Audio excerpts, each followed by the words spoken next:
Between Cavalli and Contreras, and both of the benches are emptying, so are the bullpens. And now it's getting physical.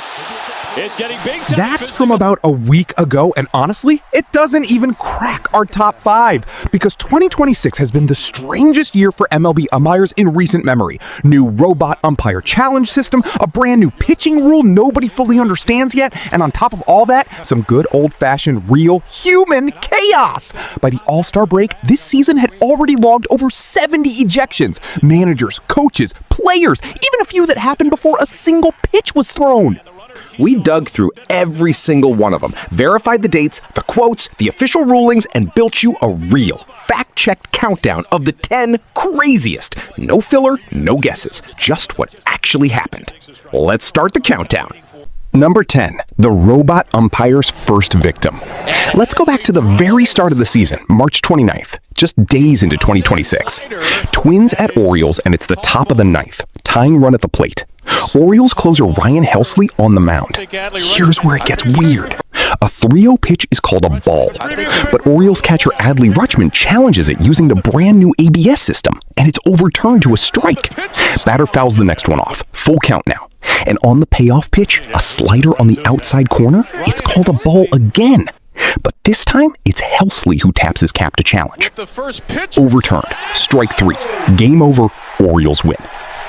Except Twins manager Derek Shelton isn't having it. His argument? He didn't think Helsley tapped his cap fast enough to legally challenge. And look, he's not wrong to wonder. The rule says you've got about 2 seconds to signal a challenge. But when that clock starts is entirely up to the umpire's judgment. Shelton argues, and he's ejected, becoming, by his own admission, one of the first managers tossed of the entire 2026 season. Even Helsley admitted after. Number 9, the hot mic heard around Sacramento. A's manager Mark Kotsay at Sutter Health Park against the Angels. Second inning, and a live broadcast microphone catches every single word. That is effing ridiculous, Kotsay starts. All I said was it was down. You missed 3 effing pitches in the first effing inning. Now here's what makes this one different from your standard umpire meltdown. Kotsay wasn't just mad about a missed call. He was mad about the entire system. His argument, paraphrased for TV, we don't argue anymore because we have challenges, so you're forcing us to burn one in the first inning just to fix your mistake. It's a totally new kind of complaint. In the old days, managers argued because umpires were the only line of defense. In 2026, Kotsay's basically accusing the umpires of getting lazier because they know a computer's got their back. Ejected, and the whole exchange went viral within hours. 8, the coach who argued with a computer. July 12th, Blue Jays at Padres, Petco Park. Bottom of the 2nd, Padres hitting coach Steven Souza, remember this is our cold open clip, gets ejected arguing an ABS challenge denial on a call involving Padres batter Seung-min Song.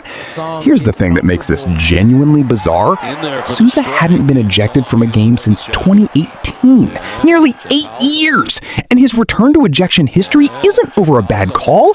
It's over how a robot review was handled. Third base umpire Adam Hamari tossed him in about 90 seconds flat. This is peak 2026 baseball. It's not players arguing with human judgment anymore. It's arguing with how the machine's ruling got explained to them. Now we get into some real chaos. July 11th, Oracle Park. Giants hosting the Rockies. Top of the 3rd. Giants pitcher Tyler Mahle is dealing, and Rockies third base coach Andy Gonzalez points something out to the umpires. Mahle didn't properly declare his pitching stance under the league's brand new hybrid position rule. Ball called. A run scores. Fine. That happens. But here's the insane part. The ball also wipes out a strike Mahle had just thrown. Except the scoreboard at Oracle Park never updates. So a few pitches later, when the batter appears to strike out, everyone in the stadium thinks it's strike 3. Except by the actual ruling, it was only strike 2. Giants manager Tony Vitello comes out, not once, but twice, trying to get a straight answer. And when he realizes the scoreboard's been wrong the entire time, he loses it and gets ejected. His quote afterward is honestly one of the best of the season. It was a debate that was never going to end. I just wanted to know how we could reverse back in time. Even the pitcher, Mahle, admitted after the game, it was just a whole messed up situation. The Giants still won 4-2. But for about 10 minutes, nobody on that field or in that stadium actually knew what the score was. 3 pitches, 2 ejections. July 5th, Dodger Stadium, Padres and Dodgers. First inning, first batter, third pitch of the entire game. Fernando Tatis Jr. tries to check his swing. Home plate umpire rules it a ball, but on appeal, the first base umpire overrules it. Swinging strike. San Diego's dugout, already dragging an 8-game losing streak into this game, immediately erupts. Infield coach Ryan Goins gets ejected first. Then manager Craig Stammen comes out to defend him and gets tossed too. 3 pitches, 2 ejections. The game hadn't even really started yet. Stammen's post-game explanation was priceless. The umpires told us to calm down, not say another word, and he said another word. I felt like I needed to go out there and defend him. And here's the twist. The Padres actually won that game 5-2, snapping their losing streak. Whether the early ejection lit a fire under them or it was pure coincidence, you decide. Number 5, Aaron Boone's third strike of the season. July 8th, Yankee Stadium, Yankees and Rays. A disputed catch or trap call goes to replay review, and Yankees manager Aaron Boone doesn't like how it's handled. Ejected. His third ejection of the 2026 season already. But that's not even the whole story. In that same series, the umpire and crew chief separately denied Boone a chance to even challenge a different play, ruling he simply took too long to ask. Meanwhile, on the Rays side, their bench coach got tossed too, arguing a balk call. If you're keeping score, same series, 2 different teams, 2 different managers, 2 totally different reasons, and umpires clearly running out of patience by early. 4. The ejection that needed a rule book to explain. 8th inning, full count. Cardinals reliever Chris Roycroft throws a fastball just off the plate, ruled a strike.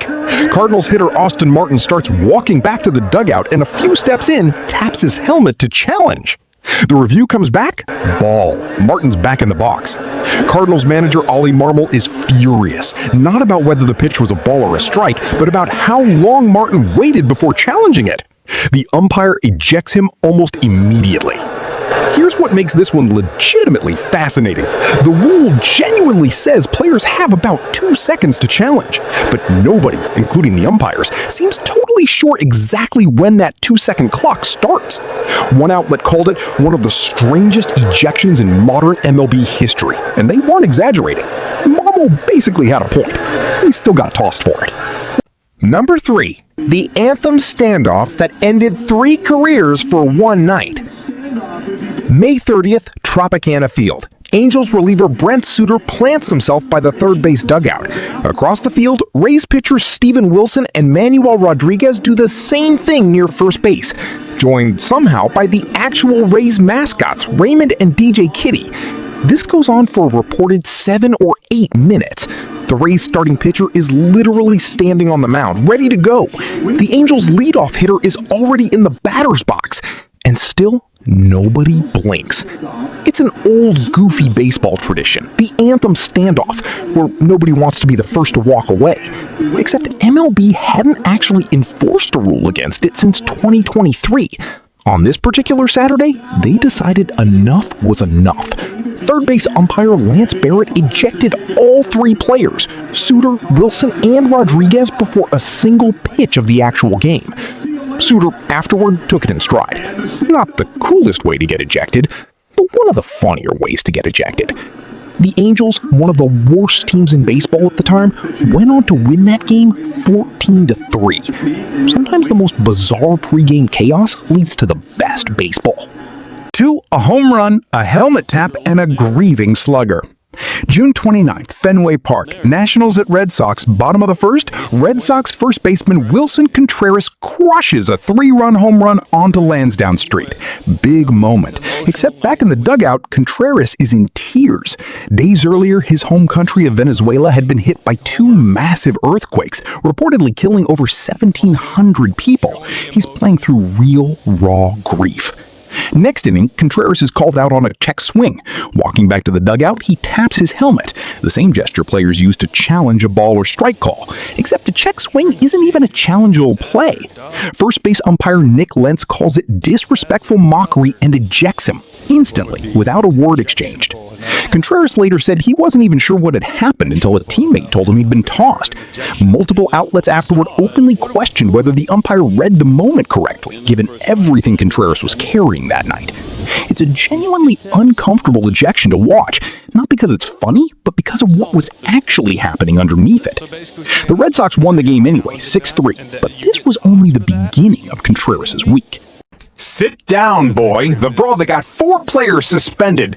One night later, June 30th, same ballpark, same player. Wilson Contreras, already ejected the night before, steps in against Nationals starter Cade Cavalli in the 4th inning. Cavalli strikes him out looking, and as Contreras turns to walk away, broadcast cameras catch Cavalli yelling directly at him, "Sit down, boy!" Contreras spins back around. Nationals catcher Keibert Ruiz jumps in to hold him back, but Contreras breaks free just enough to rip off his helmet and throw it toward the mound. Both benches empty, both bullpens empty. A full-blown scrum forms on the infield, with veteran Nationals pitcher Miles Mikolas reportedly wading in to protect his younger teammates. When the dust settles, 4 people are ejected. Contreras, Red Sox outfielder Nate Eaton, Red Sox interim manager Chad Tracy, and Nationals pitcher Miles Mikolas. Cade Cavalli, the guy who threw the taunt in the first place, was not ejected. Afterward, asked directly if he thought there was a racial element to Cavalli's word choice, Contreras said he'd let MLB handle that. Cavalli, for his part, claimed the whole thing started because Contreras had brushed past him running off the field an inning earlier, something Contreras says he apologized for, though Cavalli says he never got that apology. 3 days later, MLB came down hard. 7-game suspensions for both Cavalli and Contreras. 5 games for Mikolas, 3 for Eaton, all with undisclosed fines. Every player appealed, putting the discipline on hold. And in an added twist, reports emerged that Contreras had actually responded to a critical fan on Instagram during the game itself, telling them to meet me at Fenway, a detail that reportedly factored into just how seriously MLB treated the whole situation. 2 nights, 1 player, a tearful home run, a bizarre ejection, and then the most explosive brawl of the entire MLB season. If you're looking for the single most talked about incident of 2026, this is it.